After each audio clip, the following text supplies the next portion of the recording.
그 후에 유다가 자기 형제들로부터 떠나 내려가서 아둘람 사람 히라와 가까이 하니라. 유다가 거기서 가나안 사람 수아라 하는 자의 딸을 보고 그를 데리고 동침하니 그가 임신하여 아들을 낳음에 유다가 그의 이름을 에리라 하니라. 그가 다시 임신하여 아들을 낳고 그의 이름을 오난이라 하고 그가 또 다시 아들을 낳고 그의 이름을 셀라라 하니라. 그가 셀라를 낳을 때 유다는 거십에 있었더라. 유다가 장자 엘을 위하여 아내를 데려오니 그의 이름은 다말이더라.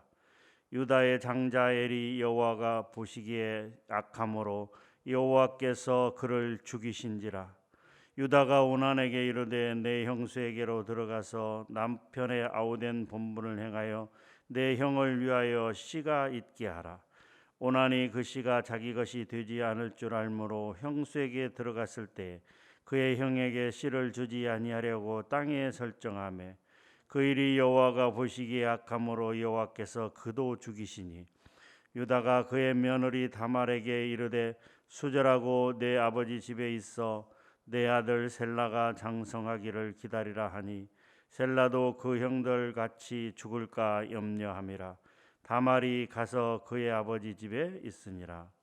얼마 후에 유다의 아내 수아의 딸이 죽은지라. 유다가 위로를 받은 후에 그의 친구 아둘람 사람 히라와 함께 딥나로 올라가서 자기의 양털 깎는 자에게 이르렀더니 어떤 사람이 다말에게 말하되 내 시아버지가 자기의 양털을 깎으려고 딥나에 올라왔다 한지라. 그가 그 과부의 의복을 벗고 너울로 얼굴을 가리고 몸을 휩싸고 딥나 길 곁 에나임 문에 앉으니 이는 셀라가 장성함을 보았어도 자기를 그의 아내로 주지 않음으로 말미암음이라.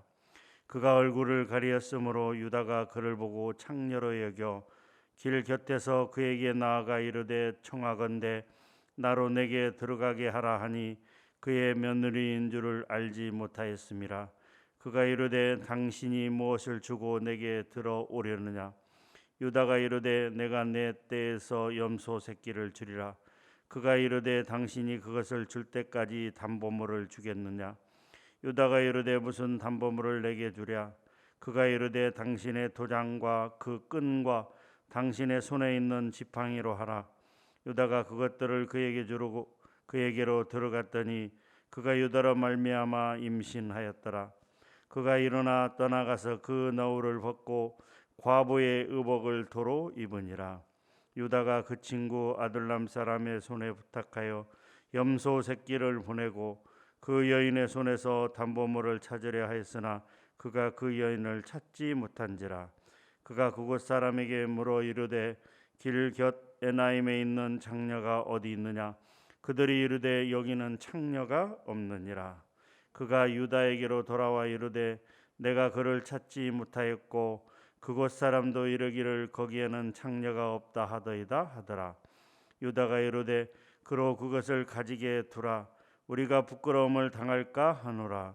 내가 이 염소 새끼를 보냈으나 그대가 그를 찾지 못하였느니라.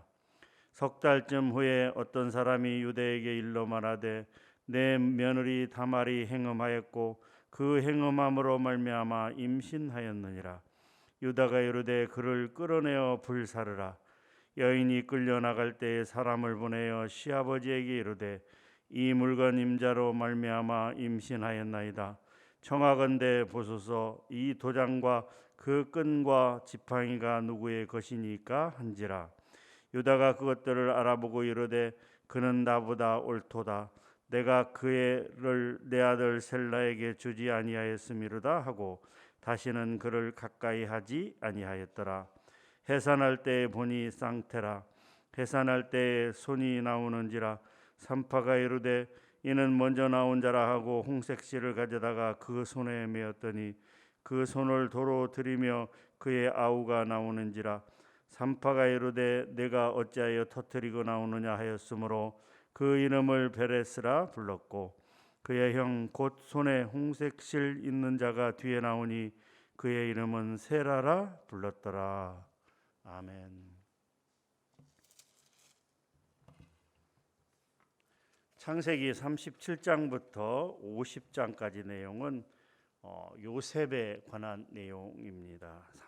창세기 37장에 보게 되면 요셉은 형들의 미움을 받아 미디안 사람 상인들에게 팔려 애굽에서 종살이를 하게 됩니다. 이 39장에서는 애굽에 팔려간 요셉이 시위대장 보디발의 집에서 종로로 타는 모습으로 기록이 되어 있습니다.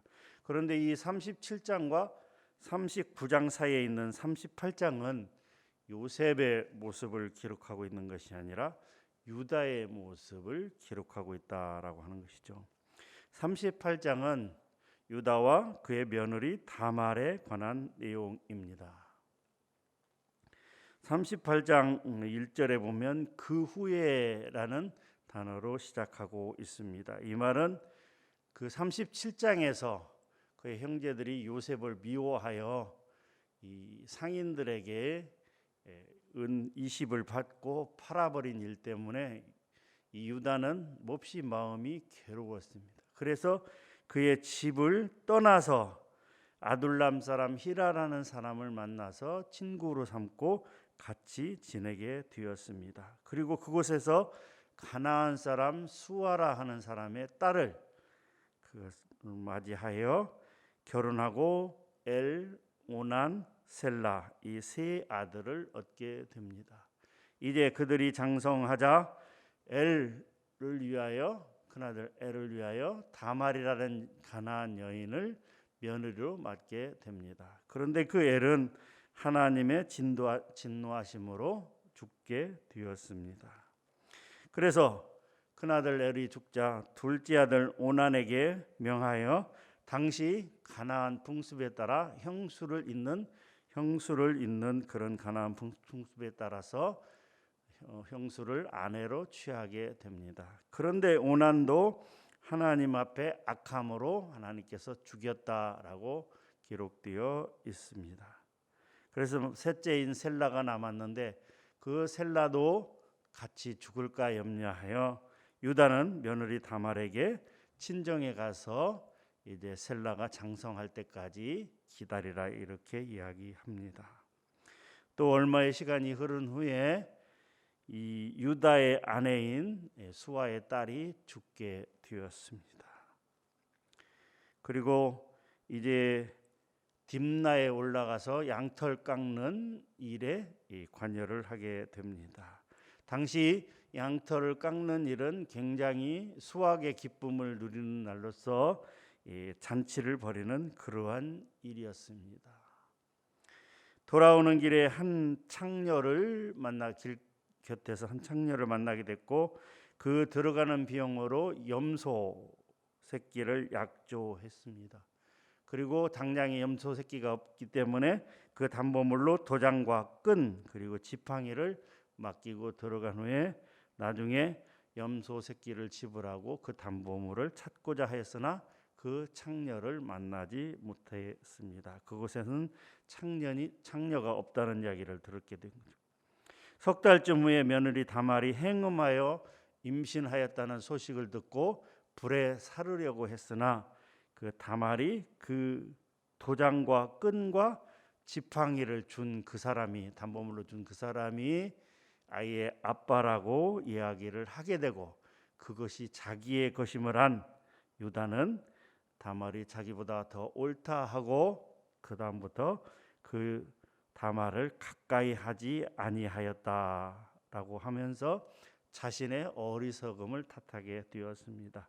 또 시간이 흐른 후에 베레스와 세라 쌍둥이를 낳았다라고 하는 것이 38장의 내용입니다. 거룩한 하나님의 말씀인 성경에서 이런 난잡하고 부끄러운 시아버지 유다와 며느리 다말의 행음 사건이 어떻게 기록되게 되었을까? 우리는 깊은 의문에 빠질 수밖에 없습니다. 이 유다와 다말의 사건은 그 어떤 면에서도 합리화될 수 없는 부끄럽고 추태인 그런 사건이 도저히 인간으로서는 해서는 안 될 그러한 일이 성경에 기록되어 있다라고 하는 것입니다. 이 문제의 시작은 유다가 집을 떠났기 때문입니다. 1절에 기록된 것처럼 유다가 자기 형제들로부터 떠났다라고 기록되어 있습니다. 만일 유다가 그 하나님을 섬기는 경건한 아버지 야곱과 비록 요셉을 팔 정도로 악을 했던 완악했던 형제들이지만 하나님을 섬기는 형제들과 같이 있었더라면, 그래서 신앙적으로 나태해지지 아니하고 또 가나안 이방 여인과 결혼한 일도 없었더라면 문제는 시작되지 않을 수 있었다라고 하는 것이죠. 우리는 이러한 유다의 모습을 통해서 믿음의 형제들과 함께 거할 때 죄의 유혹을 이겨내고 올바른 믿음 가운데 나아갈 수 있다라고 하는 것이죠. 사랑하는 성도 여러분, 주님은 성도들이 서로 모여서 믿음을 격려하고 서로를 위해 기도하며 잘못된 것을 교훈하며 교회를 중심으로 모이라라고 말씀하고 있습니다. 히브리서 10장 25절 말씀이죠. 모이기를 패하는 어떤 사람들의 습관과 같이 하지 말고 오직 권하여 그날이 가까움을 볼수록 더욱 그리하자. 우리 중에 누군가 이 교회 공동체를 벗어나서 또 악의 길로 또 이방 사람들로 달려가고 있는 사람이 있을 때 그 사람을 권하여 우리 곁으로 돌아오게 하는 것이 성도의 당연한 본분입니다. 우리는 늘 죄악 가운데 빠질 수 있습니다. 그것을 미연에 방지하기 위해서는 유다가 자기 집을 떠나서 이방 사람과 어울리고 이방 여인과 결혼하면서부터 문제가 발생한 것처럼 우리는 그러한 유혹 가운데 빠지지 않도록 서로를 위해서 기도하며 서로를 격려하며 이 교회 공동체 가운데 벗어나지 않도록 우리는 늘 기도하고 격려해야 될 것입니다. 창세기 38장에 기록된 유다와 다말의 행음 사건보다 더욱 충격적인 일은 바로 그들 사이에 태어난 베레스와 세라 중 베레스가 예수 그리스도의 직계 조상이 되었다고 하는 사실인 것입니다. 마태복음 1장 3절에 보게 되면 유다는 다말에게서 베레스와 세레를 낳고 베레스는 헤스론을 낳고 헤스론은 람을 낳고, 이는 하나님의 전적인 은혜가 아니면 있을 수 없는 일입니다. 그렇기 때문에 본문은 간음이라는 영적이고 도덕적인 타락과 실패의 역사 위에서 또다시 은혜의 역사를 이끌어 가시는 하나님의 주권적인 의지를 보여주는 것입니다. 죄악 가운데 살아가는 부패한 자라 할지라도 하나님의 은혜를 힘입어 구원받는 존귀한 자로 바꾸어지는 것입니다. 그런데 역설적이게도 우리는 우리 가운데 같은 신앙생활을 하는 그런 성도들 가운데 이런 악한 죄를 지은 사람을 보고 비난하고 욕하기에 바쁩니다. 어떻게 인간으로서 저럴 수 있느냐라고 욕을 합니다. 그런데 하나님께서는 그러한 죄악된 유다와 다말에게서 태어난 베레스를 예수 그리스도의 직계 조상이 되었다라고 하는 사실인 것입니다. 우리는 유다처럼 허물이 많은 죄인들입니다. 우리는 우리를 구원해 주신 하나님의 보호와 인도 없이는 한순간도 죄의 유혹을 벗어버릴 수 없습니다. 그러므로 우리의 연약함을 깊이 깨닫고 하나님의 보호하심과 인도하심을 간구하며 기도해야 합니다. 하나님의 은혜와 섭리에 감사하며 하나님의 뜻을 쫓아서 따라서 사는 오늘의 삶이 되어야 될 줄로 믿습니다. 죄악을 범하는 그런 일이 벌어지지 않도록 늘 믿음 가운데 있으며 하나님의 은혜 가운데 있으며 또한 이러한 하나님의 은혜를 누리며 따르며 살아가는 오늘의 삶이 되기를 주님의 이름으로 축복합니다. 하나님 감사합니다. 오늘 창세기 38장 엄청나고 놀라운 말씀을 우리가 또한 다시 한번 읽고 나누었습니다. 이러한 엄청난 일 가운데서도 하나님의 놀라운 은혜와 또한 축복이 있는 것을 보았습니다. 하나님, 죄악에 넘어지지 않기 위해서 늘 말씀을 가까이 하고 교회를 가까이 하는 우리가 되게 하여 주시옵소서. 영원히 죽을 수밖에 없는 이러한 악한 죄인이었지만 예수 그리스도의 보혈로 우리를 구원해 주시는 그 하나님의 은혜에 감사하며 오늘도 하나님의 뜻에 따라 하나님의 말씀을 쫓아 사는 삶이 될 수 있도록 우리 모두를 붙잡아 주시고 인도하여 주시옵소서. 감사합니다. 예수님의 이름으로 기도하옵나이다. 아멘.